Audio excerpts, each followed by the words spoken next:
Question number 56. Let's read the question, students. The total number of valence electrons in 6 gram of carbonate ion is, where Na is the Avogadro's number. So, student, first of all, we need to know the molar mass of carbonate ion, which is 60 gram.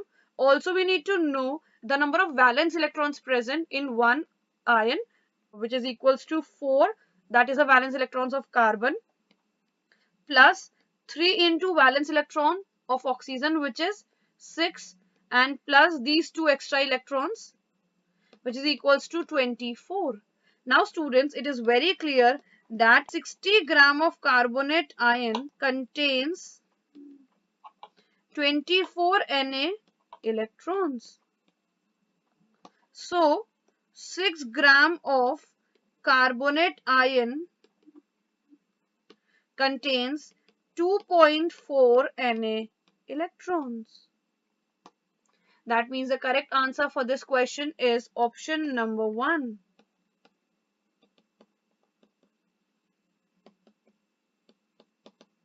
Moving to next question, students, which is question number 57. Let's read the question. A biomolecule contains 0.2% Fe by weight. Here we are given with the atomic mass of Fe, which is 56U. We have to identify the minimum possible molecular weight of the biomolecule. Students, for this question, first of all, we have to understand that in a biomolecule, at least one Fe atom must be present. So for minimum weight of biomolecule, we consider that there is only one Fe atom present, and the percentage of Fe is 0.2%. So we can calculate the minimum molecular weight of biomolecule. So I'm writing the formula. The percentage of Fe in the biomolecule is equals to weight of Fe upon weight of biomolecule into 100. Weight of Fe, percentage of Fe is 0.2. So 0.2. Weight of Fe, we have to consider at least one atom. So 56. Weight of biomolecule, we have to calculate. Multiplied by 100. So weight of biomolecule is equals to 56 upon 0.2 into 100, which is equals to 28,000 U. That means the correct answer for this question is option number 1. Your answer is option 1. Moving to next question, students, which is question number 58. Let's read the question.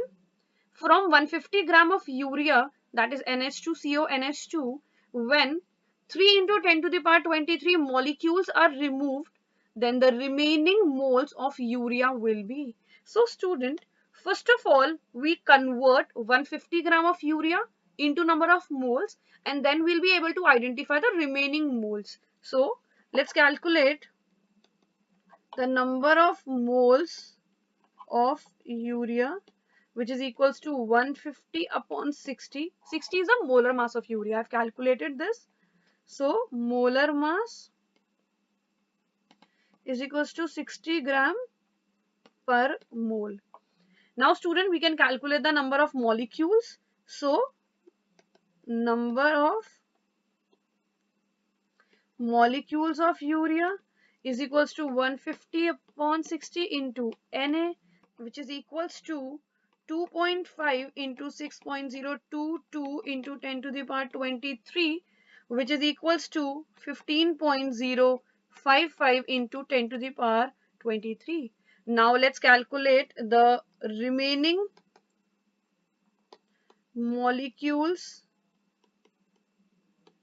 of urea, which is equals to 15.055 into 10 to the power 23 minus 3 into 10 to the power 23, because these are the molecules which are removed.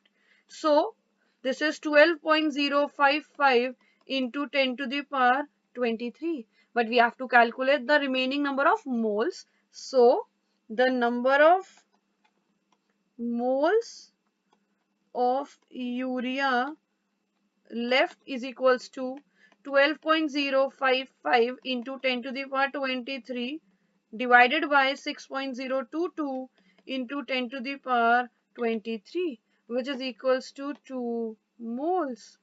That means the correct answer for this question is option number 2. Here I'm writing option number 2. Moving to next question, students, which is question number 59. Let's read the question. If the equivalent weight of metal is 12, then the equivalent weight of its oxide will be. So student, we have to calculate the equivalent weight of metal oxide. For that we have to add the equivalent weight of metal with the equivalent weight of oxide. So the equivalent weight of metal is already given and the equivalent weight of oxide is 8. We are already aware of. So this is 20. That means the correct answer is option number 3. Moving to next question, students, which is question number 60. Let's read the question. An organic compound contains carbon 40%, hydrogen 6.67%, and oxygen 53.33%.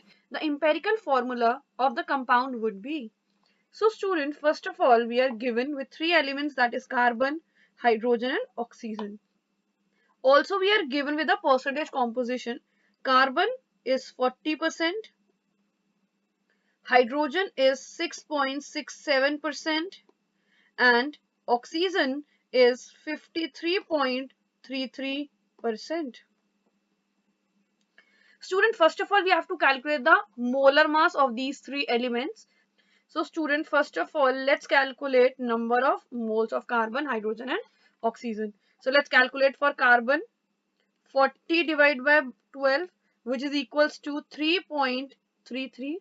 Then 6.67 divided by 1, which is equals to 6.67. Last we have 53.33 divided by 16, which is equals to 3.33. Now student, let's calculate the simple ratio. So we'll be dividing all the 3 digits by 3.33. So 3.33 divided by 3.33 is equals to 1. 6.67 divided by 3.33 is equals to 2. 3.33 divided by 3.33 is equals to 1.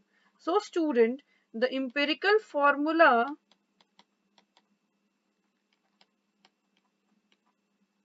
of the compound is equals to C1H2O1. That means the correct answer is option number 4.